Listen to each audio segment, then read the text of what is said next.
আজকে আপনাদের রাজশাহীর বিদেশি মানে আমি আর কি আবার বাজারে গেছিলাম। বাজারে গিয়ে দেখো কি কি নিয়ে আসছি। ছোট্ট একটা মুরগি নিয়ে আসছি যাতে আমার একার হয়ে যায়। আর হলো এখানে আম নিয়ে আসছি। এই যে আমটা ঢেলে ফেলে হয়তো আগে। এই যে হলো আম, রাজশাহীর স্পেশাল আম্রপালি আম। আর এই যে লেবু নিছি 2 পিস। লেবুটা এইখানে থাক। তো রাজশাহীর স্পেশাল আমাদের আম্রপালি আম, একদম স্পেশাল। আর এই তো হলো মুরগি। এই যে ছোট্ট একটা মুরগি নিয়ে আসছি, এইটাই রান্না করব আজকে। এই মুরগিটা দিয়ে রোস্ট রান্না করব, একদম ঘরোয়া উপকরণে। বাজারের কোনো মশলাপাতি না, সবকিছুই ঘরে তৈরি আমি মশলাপাতি দিয়ে রান্না করবো আজকে। আর হ্যাঁ, আজকে তো এই ঝুড়িটা নিয়ে আসছি। আমার আগের ঝুড়িটা নষ্ট হয়ে গেছিল, তাই এই ঝুড়িটা নিছি। এই তো আজকে আমার বাজার মুরগি, লেবু আর আম। আচ্ছা বন্ধুরা, এইটাই আপাতত আমি রান্না করি, তারপরে সব রেডি করার পরে আবার দেখাবো। আল্লাহ হাফেজ।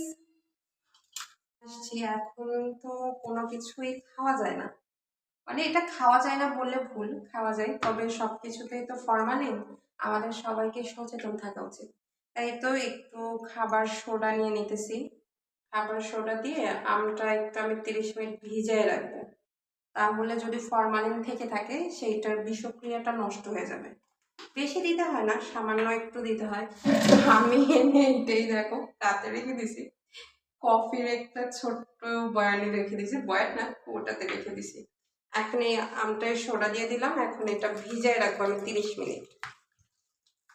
30 মিনিট এটা ভিজায় রাখবো, তারপরে এটা ভালো করে ধুয়ে তারপর খাবো। জগের মুখটা না গেলে ভালো পানি ভরে না।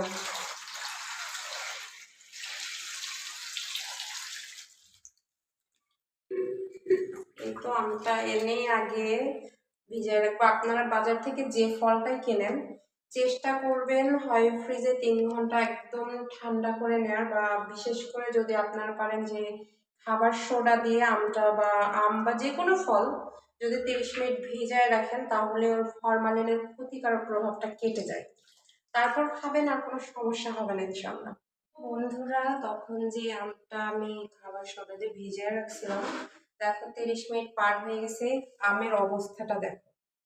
সবাই তো একদম রাজশাহীর আম রাজশাহীর আম বলতে পাগল, আর আমি যেহেতু রাজশাহী থাকি তো সেইখানকার একদম রিয়েল আমটা নিছি।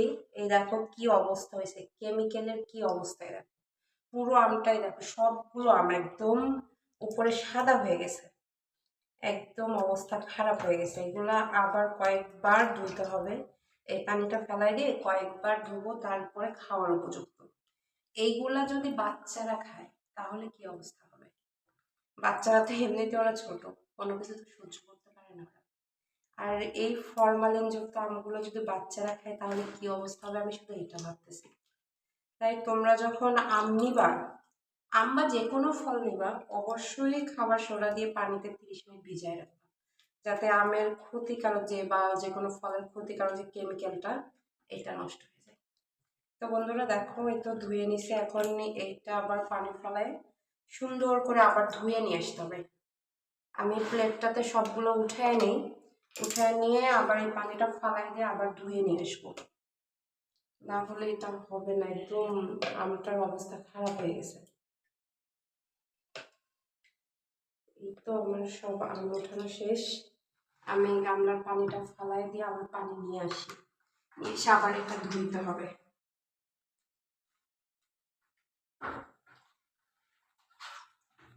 আরেকবার ধুয়ে নিব আমটা।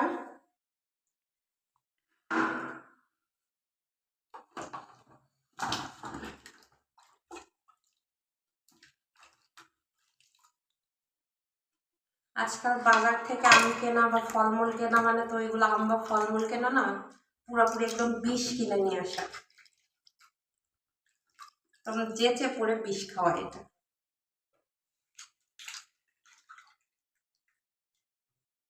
এই তো আমার আমগুলো রেডি, এখন এটা খাওয়ার জন্য উপযুক্ত হয়ে গেছে।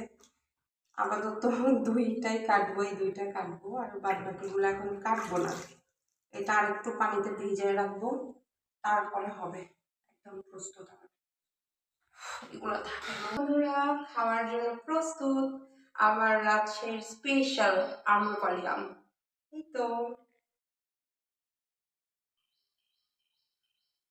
স্পেশাল আম, এই যে একদম রেডি, খাওয়ার জন্য উপযুক্ত হয়ে গেছে, একদম কেটে রেডি করে নিছি, এখন জাস্ট খাওয়ার অপেক্ষা।